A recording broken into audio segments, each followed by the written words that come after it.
ನಮಸ್ತೆ ಎಲ್ರಿಗೂ. ಎಲ್ಲರೂ ಹೇಗಿದ್ದೀರಾ? ಎಲ್ಲರೂ ಚೆನ್ನಾಗಿದ್ದೀರಾ ಅಂದ್ಕೊಂಡಿದ್ದೀನಿ. ನಾನು ಚೆನ್ನಾಗಿದ್ದೀನಿ.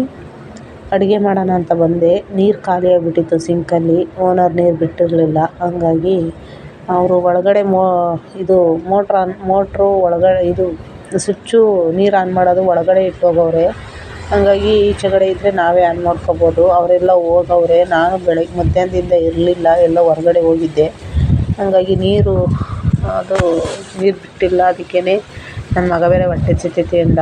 ಅದಕ್ಕೆ ಇನ್ನೇನು ಮಾಡೋದು ಅಂದ್ಬಿಟ್ಟು ಫಿಲ್ಟ್ರ್ ನೀರು ತಂದಿದ್ವಲ್ಲ, ಅದರಲ್ಲೇ ಸ್ವಲ್ಪ ಪಾತ್ರೆ ಎಲ್ಲ ತೊಳೆದಿದ್ನಲ್ಲ, ಹಂಗೆ ಕುಕ್ಕರಲ್ಲಿ ಸ್ವಲ್ಪ ಬೇಳೆ ಸಾರು ಮಾಡೋಣ ಅಂದ್ಬಿಟ್ಟು ಬೇಳೆ ರಸಮ್ ಮಾಡೋಣ ಅಂತೇಳಿ ಎಲ್ಲದಕ್ಕೆ ಜೋಡಿಸಿ ಕುಕ್ಕರಲ್ಲಿ ಕೂಗಿಸಿದ್ದೀನಿ. ಈ ಕಡೆ ಅನ್ನಕ್ಕೆ ಅನ್ನ ಮಾಡಮ್ಮ ಅಂದ. ಸರಿ ಆಯಿತು ಅಂತ ಅನ್ನ ಮಾಡೋಣ ಅಂತ ಅಕ್ಕಿ ನೀರಿಟ್ಟೆ. ಹಂಗಾಗಿ ಮಾಡ್ತಾಯಿದ್ದೀನಿ. ಯಾಕೋ ಮನಸ್ಸಿಗೆ ಬೇಜಾರು. ಏನು ಕೆಲಸ ಮಾಡೋಕ್ಕೂ ಮನಸ್ಸಲ್ಲಿ ಇಂಟ್ರೆಸ್ಟ್ ಇಲ್ಲ. ಆಮೇಲೆ ಏನೋ ಒಂಥರ ಮನಸ್ಸಿಗೆ ಬೇಜಾರು, ಏನೋ ಕಳ್ಕೊಂಡಂಗೆ, ಏನೋ ಒಂಥರ ಬೇಜಾರಾಗುತ್ತೆ ಮನಸ್ಸಲ್ಲಿ. ಯಾಕೋ ಗೊತ್ತಿಲ್ಲ. ಜೀವನ ಯಾವಾಗ ಸರಿ ಹೋಗುತ್ತೋ ಗೊತ್ತಿಲ್ಲ.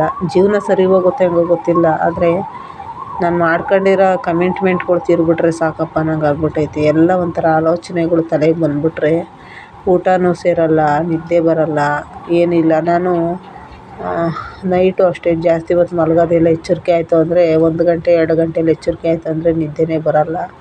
ಹಾಗಾಗಿ ಸುಮ್ಮನೆ ಎದ್ದು ಕೂತ್ಕೊಳ್ಳೋದು, ಓಡಾಡೋದು ಮಾಡ್ತಾಯಿರ್ತೀನಿ. ಏನೇನೋ ಹಿಂಗೆ ಮನಸ್ಸಿಗೆ ಚಿಂತೆಗಳು, ಯಾವುದ್ಯಾವುದೋ ಏನೇನೋ ಒಂಥರ ನೆಮ್ಮದಿನೇ ಇಲ್ಲ ಮನಸ್ಸಿಗೆ. ಹಾಗಾಗಿ ಅದೇ ಒಂದು ಇದ್ರಲ್ಲಿ ಸುಮ್ಮನೆ ಕೂತಿದ್ದೆ. ನನ್ನ ಮಗ ಹೊಟ್ಟೆ ಹಸಿತೈತಮ್ಮ ಅಂದಿದ್ದಕ್ಕೆ ಅಡುಗೆ ರೂಮಿಗೆ ಬಂದು ಅಡುಗೆ ಮಾಡ್ತಾಯಿದ್ದೀನಿ. ಬೇಳೆ ಟೊಮೊಟೊ ಎಲ್ಲ ಅದಕ್ಕೆ ಹಾಕಿ ಹಂಗೆ ಮಸ್ತ್ಬಿಟ್ಟು ಒಗ್ಗರಣೆ ಹಾಕೋಣ ಅಂತೇಳಿ ಎಲ್ಲ ಬೇಯಿಸಿದ್ದೀನಿ. ಮತ್ತು ಈ ಕಡೆ ಅಕ್ಕಿಗೆ ನೀರಿಟ್ಟಿದ್ದೀನಿ. ಏನೋ ಒಂದು ನನಗೆ ಏನು ಮಾಡ್ತೀನೋ ಏನು ಬಿಡ್ತೀನೋ ಒಂದು ಗೊತ್ತಾಗ್ತಿಲ್ಲ. ಈ ತಿಂಗಳು ಮನೆ ಬಾಡಿಗೆ, ಸಂಘ, ಅದು ಇದು ಎಲ್ಲ ಸೇರಿ ಹಂಚ್ಬೇಕು. ಇವಾಗ ಏನು ಮಾಡೋದಪ್ಪ ಅಂತ ಅದೊಂದು ಕಡೆಗೆ ಮನಸ್ಸಿಗೆ ಬೇಜಾರು. ಜೀವನ ಪೂರ್ತಿ ನಾನು ಬರೀ ಅದು ಇದು ಬೇಜಾರು ಮಾಡ್ಕೊಂಡೇ ಬಂದಿದ್ದಾಗೋಗ್ಬಿಟ್ಟೈತೆ ನನಗೆ. ನಿಜವಾಗ್ಲೂ ಬರೀ ಇದೆ ನನಗೆ. ಯಾವುದ್ಯಾವುದೋ ಒಂದು ದಿನ ಏನು ಖುಷಿಯಾಗಿದ್ದೀನಿ ಅಂದರೆ ಇನ್ನೊಂದು ದಿನ ಏನಾದರೂ ಒಂದು ತಲೆಗೆ ಬಂದು ಸೇರ್ಕೊಂಡಿರುತ್ತೆ ನನಗೆ. ಇವತ್ತೇನೋ ನಾನು ಖುಷಿಯಾಗಿದ್ದೀನಿ ಅಂದರೆ ಒಂದು ತಲೆಗಿರುತ್ತೆ. ಇನ್ನೊಂದು ದಿನ ಏನಾದರೂ ಒಂದು ಬೇಜಾರಲ್ಲಿ ಇದ್ದೀನಿ ಅಂದರೆ ಇನ್ನೊಂದು ದಿನ ಖುಷಿ ಆಗುತ್ತೆ. ಈ ಥರ ಮನಸ್ಸು ತುಂಬ ಅಂದರೆ ತುಂಬ ಬೇಜಾರು. ಯಾಕಪ್ಪ ಈ ಜೀವನ ಅನಿಸ್ಬಿಡುತ್ತೆ ಒಂದೊಂದ್ಸಲಿ. ಫ್ರೆಂಡ್ಶಿಪ್ಪು ಅದು ಇದು ಅಂದ್ರೆ ಬೇಜಾರಾಗ್ಬಿಡುತ್ತೆ ಒಂದೊಂದ್ಸಲಿ.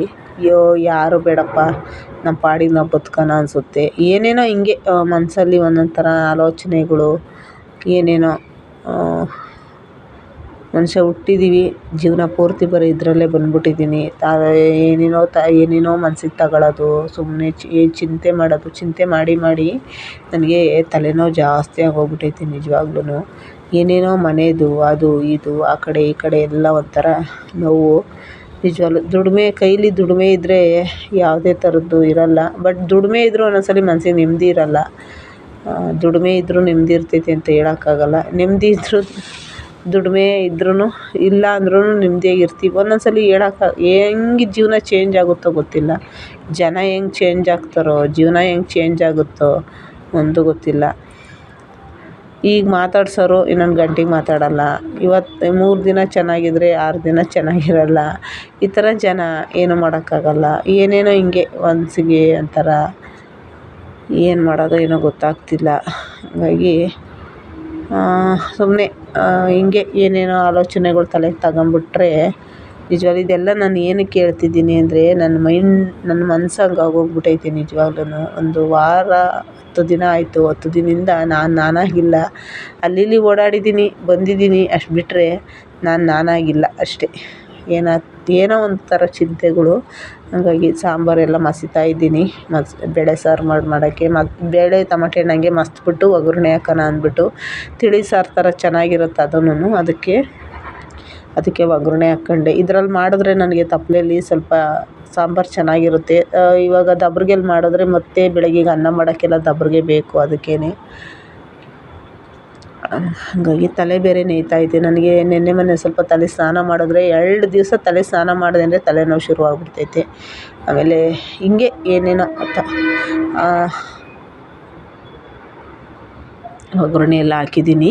ಈರುಳ್ಳಿ ಎಲ್ಲ ಬೆಂದಮೇಲೆ ಸಾಂಬಾರು ಕೂಡಿಸಿ ಆ ಕಡೆ ಅನ್ನಕ್ಕೆ ಇಟ್ಟಿದ್ದೀನಿ. ಅನ್ನ ಬೇಯ್ತೈತೆ.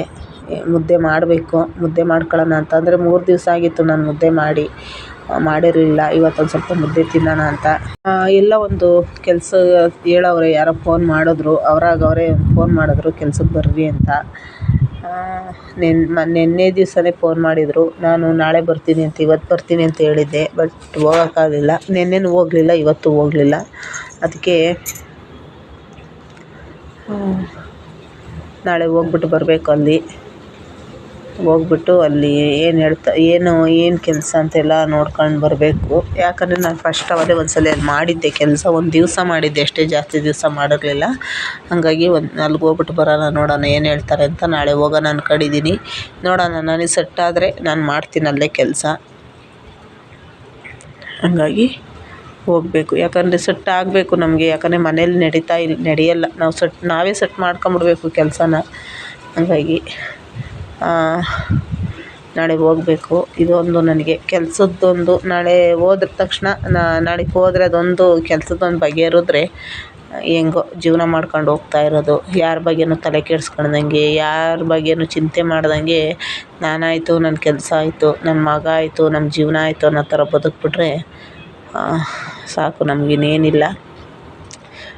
ಇನ್ನು ಓನರು ನೀರು ಬಂದಿಲ್ಲ. ಅವರು ಎಲ್ಲ ಹೋಗವ್ರೆ, ನೀರು ಬಿಟ್ಟಿಲ್ಲ. ಎಲ್ಲ ಸಿಂಕಲ್ಲಿ ತುಂಬಿಟ್ಟಿದ್ದೀನಿ ಪಾತ್ರೆ. ಗ್ರಹಣ ಬೇರೆ ಇವತ್ತು. ಸಂಜೆ ಬಂದು ನೆಲ ಒರೆಸಿ ಸ್ವಲ್ಪ ದೀಪ ಹಚ್ಚೋಣ ಅಂದ್ರೆ ಆಗಲಿಲ್ಲ. ಅದಕ್ಕೆ ಹಂಗೆ ದೀಪ ಬೆಳಗ್ಗೆನೇ ಎಲ್ಲ ಒರೆಸಿ ಗುಡಿಸಿ ಎಲ್ಲ ಪೂಜೆ ಎಲ್ಲ ಮಾಡಿದ್ದೆ. ಸಂಜೆನೂ ಹಂಗೆ ದೀಪ ಹಚ್ಬಿಟ್ಟೆ, ಕೈಕಾಲು ಮುಖ ತೊಳ್ಕೊಂಡು. ನೀರು ಇರಲಿಲ್ವಲ್ಲ, ಹಂಗಾಗಿ ಇನ್ನೇನು ಮಾಡೋದು ಅಂತೇಳಿ ನೆಲ ಒರೆಸ್ಲಿಲ್ಲ. ನಾವು ಮನುಷ್ಯರ ಮೇಲೆ ನಂಬಿಕೆ ಇಟ್ಕೊಳ್ಳೋದ್ಕಿಂತ, ಮನುಷ್ಯರನ್ನ ನಂಬೋದ್ಕಿಂತ, ಮನುಷ್ಯನ ಮೇಲೆ ಮನುಷ್ಯನ ನಂಬೋದ್ಕಿಂತ, ಮನುಷ್ಯನ ಮೇಲೆ ನಂಬಿಕೆ ಇಟ್ಕೊಳ್ಳೋದ್ಕಿಂತ ದೇವ್ರ ಮೇಲೆ ನಂಬಿಕೆ ಇಟ್ಕೊಳ್ಳೋದು ಒಳ್ಳೆಯದು. ದೇವ್ರನ್ನ ನಂಬೋದು ಒಳ್ಳೆಯದು, ನಿಜ. ಮನುಷ್ಯರನ್ನ ಯಾವತ್ತೂ ನಂಬಾರ್ದು. ಮನುಷ್ಯ ಯಾವ ಟೈಮಲ್ಲಿ ಕೈ ಕೊಡ್ತಾರೆ, ಯಾವ ಟೈಮಲ್ಲಿ ನಮ್ಮ ಜೊತೆ ಮಾತು ಬಿಡ್ತಾರೆ ಅಂತ ಹೇಳೋಕ್ಕಾಗಲ್ಲ. ಬಟ್ ದೇವ್ರು ಆ ಥರ ಅಲ್ಲ. ನಮ್ಮ ಜೊತೆ ಯಾವಾಗಲೂ ಸದಾ ನಮ್ಮ ಒಂದು ನೆರಳಾಗಿ ನಮಗೆ ಒಂದು ಆಶೀರ್ವಾದ ಕೊಡ್ತಾ, ನಂಬಿರೋರನ್ನ ಕೈ ಬಿಡ್ದಂಗೆ ಕಾಪಾಡೋದು ಅಂದರೆ ದೇವರೇ, ಮನುಷ್ಯರಲ್ಲ. ಮನುಷ್ಯ ಯಾವತ್ತೂ ನಮ್ಮದವ್ರನ್ನ ಯಾವತ್ತೂ ಮನುಷ್ಯ ಕೈ ಬಿಟ್ಟುಬಿಡ್ತಾನೆ. ಒಂದು ಟೈಮಲ್ಲಿ ಕೈ ಬಿಟ್ಟುಬಿಡ್ತಾರೆ. ಆದರೆ ದೇವರು ಕೈ ಬಿಡೋಲ್ಲ ಯಾವತ್ತೂ ಅಷ್ಟೇ. ಯಾವ ಟೈಮಲ್ಲಿ ಮನುಷ್ಯ ಬದಲಾಗ್ತಾನೆ ಅಂತ ಹೇಳೋಕ್ಕಲ್ಲ. ಫೋನ್ ಮಾತಾಡ್ತಾ ಇದ್ದವರೆಲ್ಲ ಯಾವಾಗ ಹೆಂಗೆ ಚೇಂಜ್ ಆಗ್ತಾರೆ ಅಂತ ಹೇಳೋಕ್ಕಾಗಲ್ಲ. ಬಟ್ ದೇವ್ರು ಆ ಥರ ಅಲ್ಲ. ಅದಕ್ಕೆ ನಾನು ಮನುಷ್ಯರಿಗಿಂತ ದೇವ್ರನ್ನ ಜಾಸ್ತಿ ನಂಬ್ತೀನಿ. ಯಾಕೆ ಗೊತ್ತಾ? ದೇವರು ಅಂದರೆ ನಮಗೆ ಎಲ್ಲ ಒಂದು ಕಡೆ ಮೂಲೆಯಲ್ಲಿ ಯಾವುದೋ ಒಂದು ನಾವು ತೀರಾ ನೆಲಕ್ಕೆ ಬಿದ್ದಿದ್ದೀವಿ ಅಂದಾಗ ದೇವ್ರು ನಮಗೆ ಕೈ ಹಿಡಿತಾರೆ. ಆದರೆ ಮನುಷ್ಯರು ಕೈ ಹಿಡಿಯಲ್ಲ. ಮನುಷ್ಯರು ಏನು ಗೊತ್ತಾ, ಕೈ ಕೊಡೋದೇ ಜಾಸ್ತಿ. ಆಮೇಲೆ ಇನ್ನೂ ಒಂದು, ಮನುಷ್ಯರಿಗೆ ಯಾವಾಗ ಮಾತು ಬಿಡ್ತಾರೋ, ಯಾವಾಗ ಮಾತಾಡ್ತಾರೋ, ಅವರು ಯಾವಾಗ ಹೆಂಗೆ ಚೇಂಜ್ ಆಗ್ತಾರೆ ಅಂತ ಹೇಳೋಕ್ಕಾಗಲ್ಲ. ಹಂಗಾಗಿ ಮನುಷ್ಯನಿಗಿಂತ ದೇವರೇ ಮುಖ್ಯ ಅಂತ ನಾನು ಅಂದ್ಕೊತೀನಿ. ನೀವೆಲ್ಲ ಏನು ಅಂದ್ಕೊತೀರೋ ಗೊತ್ತಿಲ್ಲ. ಆದರೆ ಮನುಷ್ಯನ ನಂಬೋದ್ಕಿಂತ ದೇವ್ರನ್ನ ನಂಬೋದು ತುಂಬ ಒಳ್ಳೆಯದು. ನಮಗೇನೇ ಒಂದು ಯಶಸ್ಸು ಸಿಗಬೇಕು, ನಾವೇನೇ ಒಂದು ಮಾಡಬೇಕು, ಏನೇ ಒಂದು ಕೆಲಸ ಕಾರ್ಯಗಳು ಮಾಡಬೇಕು ಅಂದರೂ ದೇವರಿರಬೇಕು, ಮನುಷ್ಯನಲ್ಲ. ಮನುಷ್ಯ ಯಾವತ್ತೂ ಸ್ವಾರ್ಥ. ಮನುಷ್ಯನಲ್ಲಿರೋದೇ ಸ್ವಾರ್ಥ. ಆ ಸ್ವಾರ್ಥ ಇರೋರಿಗೆ ನಾವು ಅದೇ ಥರ ಅವ್ರನ್ನ ಸೈಡಿಗೆ ಬಿಟ್ಬಿಡ್ಬೇಕು. ಸ್ವಾರ್ಥ ಯಾವ ಮನುಷ್ಯನಲ್ಲಿರುತ್ತೋ ಆ ಮನುಷ್ಯನ ನಾವು ಅವ್ರನ್ನ ಸೈಡಿಗೆ ಬಿಡೋದೇ ಒಳ್ಳೆಯದು. ಯಾಕಂದರೆ ಆ ಸ್ವಾರ್ಥ ನಮಗೆ ಬೇಡ. ನಮ್ಮಲ್ಲಿ ಸ್ವಾರ್ಥ ಇರೋಲ್ಲ, ಆದರೆ ಅವ್ರ ಹತ್ರ ಸ್ವಾರ್ಥ ಇರೋಂಥ ಮನುಷ್ಯನತ್ತವ ನಾವು ದೂರ ಬಿಟ್ಬಿಡೋದು ಒಳ್ಳೆಯದು. ಯಾಕಂದರೆ ಬೇಡ ಆ ಸ್ವಾರ್ಥ, ಅವರಲ್ಲೇ ಇರಲಿ ಅಲ್ವಾ. ನಮಗೆ ಬೇಡ ಸ್ವಾರ್ಥ. ಹಂಗಾಗಿ ಮನುಷ್ಯನಲ್ಲಿ ಸ್ವಾರ್ಥ ಇರುತ್ತೆ, ದೇವ್ರ ಹತ್ರ ಇರೋಲ್ಲ.